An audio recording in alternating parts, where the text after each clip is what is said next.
Here is a question to start us off. When someone tells you a story about their past, are you judging more than just the story itself? Are you also, without realizing it, evaluating their brain? That is a strange thought. I mean, I just think I am listening. That instinct turns out to be the subject of a paper just published in PNAS. A team of researchers in Italy and Canada found that people can reliably detect the richness of another person's memory, and that this detection actually shapes who we want to be close to. The quality of your memories, it turns out, is a social signal. Okay, so memory as a social signal. What does that even mean? Memory is something you do inside your own head. Right, that is the assumption most memory research has started from. For decades, scientists have studied how we form memories, store them, and retrieve them. But there is a separate question that has barely been touched. What happens when we share those memories with other people? And we do share memories a lot, don't we? Like, a huge chunk of conversation is just people telling each other things that happened to them. Exactly. Researchers estimate that around 40% of conversational time involves sharing personal past experiences. That is an enormous slice of social life. So the question becomes, does it matter what kind of memory you share, and does the person listening even notice the difference? What kinds of memory are we talking about? Are there different types? Yes, and this distinction is at the heart of the paper. There are two broad types. The first is called episodic memory. That is the ability to remember a specific past event with its full context, where you were when it happened, what the light looked like, the sounds, the sensations. It is rich, vivid, and tied to a particular moment in time. Like remembering the exact feeling of sitting in a particular cafe on a rainy afternoon. Precisely. The second type is called semantic memory. That is general knowledge about the world or general facts about yourself, not tied to any specific moment. If instead of describing that rainy cafe afternoon, you just said, "I tend to go to cafes when I need to think," that is semantic. Same topic, but drained of all the specific contextual detail. So one is like a vivid scene, and the other is more like a summary or a habit. That is a great way to put it. Now, prior research had hinted that sharing specific memories makes people feel closer. But there were real problems with those studies. Most of them used pairs of friends who already knew each other, so you cannot tell whether the specific memories caused closeness or whether closeness caused people to share specific memories. And none of the earlier studies had a way to objectively measure how episodic a memory actually was. So it was all a bit circular. Exactly. This new paper set out to fix that, with 2 experiments run across 2 different countries and 2 different languages. Before the experiments, what was the big idea driving all of this? Why would episodic memory quality even matter socially? The researchers propose an evolutionary argument. Episodic memory is not just useful for remembering the past. A highly functional episodic memory system also helps with imagining future scenarios, solving problems flexibly, feeling empathy, and even navigating complex social networks. So a person with a strong episodic memory system is, in a real sense, a more cognitively capable social partner. Wait, so it is kind of like how in the animal world, certain physical traits signal good genes, and potential mates pick up on those signals. That is exactly the analogy the researchers draw. In rodent studies, males with better spatial memory are preferred by females and have higher social rank. A similar relationship between memory ability and social rank has been found in children. So the idea is that across species, good memory functions as a signal of cognitive fitness, and others have evolved to detect and respond to that signal. And in humans, the signal would be in the stories we tell. Right, the surface of that signal is the quality of your narrative when you share a personal memory. If your story is full of specific contextual details, the time, the place, the sensory experience, that is a window into the functioning of your episodic memory system, which lives primarily in a brain region called the hippocampus, a structure deep inside the temporal lobes that is critical for forming and retrieving contextually rich memories. So the hippocampus is doing the heavy lifting, and the story you tell is kind of the output that others can actually hear. Beautifully put. And the hypothesis is that listeners are sensitive to this output, that they can detect episodic richness in what others share, and that this detection influences who they want to know better. So how did they actually test this? They ran 2 experiments. The first was conducted at the University of Toronto with 50 young adults. They used real personal narratives, actual transcripts collected from previous studies, 6 narratives total, organized into 3 pairs. Each pair covered the same general theme, like making a new friend, or searching for a lost watch, or going to a restaurant. But the 2 narratives in each pair were different kinds. Exactly. Within each pair, one narrative contained mostly episodic details, specific spatial and temporal context, vivid sensory information tied to a single event. The other contained mostly semantic details, general statements, habits, background information, nothing anchored to a specific moment. And the researchers verified this distinction objectively using a scoring method called the autobiographical interview, which counts the number of internal details, those tied specifically to the central event, versus external details like generalizations or editorial comments. So they were not just eyeballing it and saying this one feels more vivid. They actually counted. They counted. The episodic narratives had about 3 times more internal details on average, and critically, the total word count was almost identical between the 2 types, around 140 words each, so length was not a factor. What did participants actually have to do? They read each pair and answered questions. First, which narrator had a better memory and why? Then, which narrative was more detailed, vivid, emotionally engaging, and spatially integrated? Then a social question, which narrator would you prefer to get to know better, and which would you choose as a potential partner?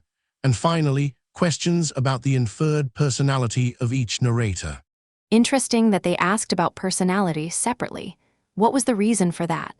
To rule out a confound, if episodic narrators are preferred, is it because people genuinely recognize memory quality, or is it simply that the episodic style comes across as a personality type people happen to like, say someone who seems warm or open? By measuring personality judgments independently, they could check whether the social preference was driven by memory appraisal or just by personality impressions. Smart. And the second experiment? The second experiment, at the University of Bologna with 125 Italian students, took an even more controlled approach. Instead of real personal narratives that differed in content, the researchers themselves constructed the stories. They took 10 everyday social events and wrote 2 versions of each, one episodic and one semantic, narrating the exact same core event, but filling in different kinds of detail. So the episodic version of I missed the train would describe the sound of the wheels, the exact bench I sat on, the way the platform felt, while the semantic version would say something like, I tend to have bad luck with trains. Precisely.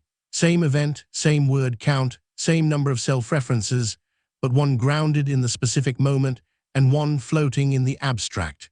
And rather than a forced choice between 2 narrators, participants in this experiment rated each narrator on a continuous scale for perceived memory quality and for how close they felt to them. And there was a control group too, right? There was. Half the participants were assigned to rate closeness to the narrator, and the other half rated perceived physical attractiveness of the narrator. The beauty rating was the control. If episodic memory sharing just makes people seem generally better in every way, you would expect even the beauty ratings to go up. If the effect is specific to closeness and to memory quality, that tells you something much more precise. All right, what did they find? Starting with the first experiment, participants were extremely good at detecting episodic quality. Between 74% and 90% of participants, depending on the theme, consistently identified the episodic narrator as the one with the better memory. This was well above chance across all 3 themes. So people are not just guessing, they genuinely pick up on something. And when asked why, nearly half of them explicitly mentioned the wealth of detail. Another fifth used words like vivid or specific. The word that came up most often in the episodic condition was details. In the semantic condition, the third most common word was seems, suggesting people were less certain when trying to justify picking the semantic narrator. So when someone is telling a rich episodic story, the listener knows it, even if they cannot always say exactly why. Right now, for social preference, between 74 and 84% of participants said they would rather get to know the episodic narrator, and a similarly high proportion said they would choose them as a potential partner. These numbers held up regardless of whether participants received the memory questions first or the social questions first, and regardless of gender. That is a pretty strong and consistent preference. What about the second experiment? The second experiment confirmed and extended this. Participants in the closeness group rated episodic narrators as significantly higher in perceived memory and felt significantly closer to them compared to the semantic narrators. The closeness effect was robust and held up even when the researchers statistically controlled for how much memory ability they attributed to the narrator. And the beauty control group? No effect at all. The beauty ratings for episodic and semantic narrators were virtually identical, so the boost was specific to closeness, not a general. Episodic storytellers seem better in every way. Halo effect. That is a clean result. What about personality? Did people see the episodic narrator differently there? In the second experiment, the only personality difference was that episodic narrators were seen as slightly more anxious.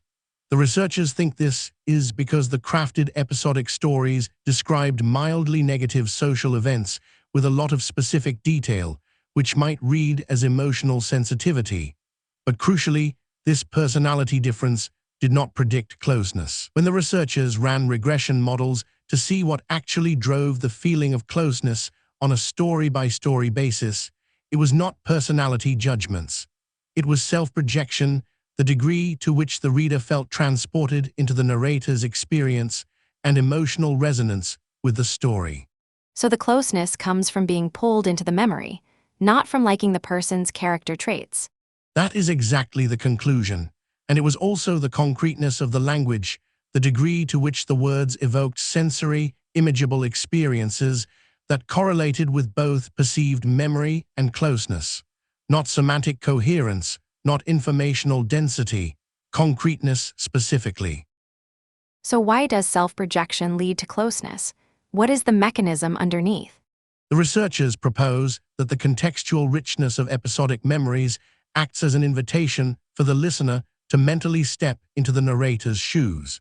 When a story is full of specific spatial and sensory details, your brain can simulate the experience from the inside. You are not just receiving information, you are briefly inhabiting someone else's past moment. It is like the difference between reading a dry summary of a film versus being absorbed in the film itself. One leaves you at a distance, the other pulls you in. Sharp analogy, and there is actually a writing tradition that captures this insight exactly. The show Don't Tell principle in creative writing, which the paper opens with a quote from Chekhov, is precisely about this. Showing the glint of light on broken glass rather than saying the moon was shining works, because it hands the reader a sensory experience to inhabit. Episodic memory narration does the same thing in conversation. And from the evolutionary angle, if sharing episodic memories lets others simulate your experience, that builds trust, a sense of knowing the person, a feeling of genuine connection. Exactly, there is also a credibility dimension. Research on eyewitness testimony has found that witnesses who provide more specific details, even peripheral, seemingly trivial ones, are judged as more credible. Episodic detail signals that the narrator was actually there, that they had direct first-hand access to the event. It functions as a kind of proof of presence. And the hippocampus is central to all of this. People with hippocampal damage lose the ability to form and retrieve episodic memories, and the paper notes they also show social deficits, reduced empathy, difficulties with social language. Right, the hippocampus is not just a memory archive, it is deeply woven into the social brain. There is even a specific subregion, called the CA2 region, that appears to be primarily dedicated to social memory for other individuals. So the social function of episodic memory may be built into the architecture of the brain itself. There was also something interesting about how good the participants themselves were at remembering, right? The ones with weaker episodic memory were actually better detectors. Yes, a suggestive, though not statistically definitive, finding. In the first experiment, participants who produced fewer internal details when recalling their own autobiographical event were somewhat more likely to identify the episodic narrator as having a better memory, as if those who lack the ability themselves are more attuned to noticing it in others. The authors flagged this as an interesting question for future work. So pulling it all together, when I am listening to someone tell a story, my brain is quietly evaluating their memory system, and that evaluation shapes whether I want to be close to them. That is the core finding, and it operates beneath conscious awareness. People detect something real about the memory system behind the narrative and respond to it socially, even when they cannot quite articulate what they are picking up on. If I had to put today's surprise in one sentence, your hippocampus, through the stories you tell, is literally shaping your social life. That is the story.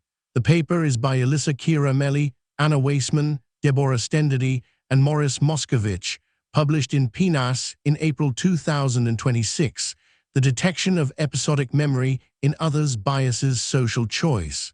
Thank you for listening to Oskai Pod. See you next time.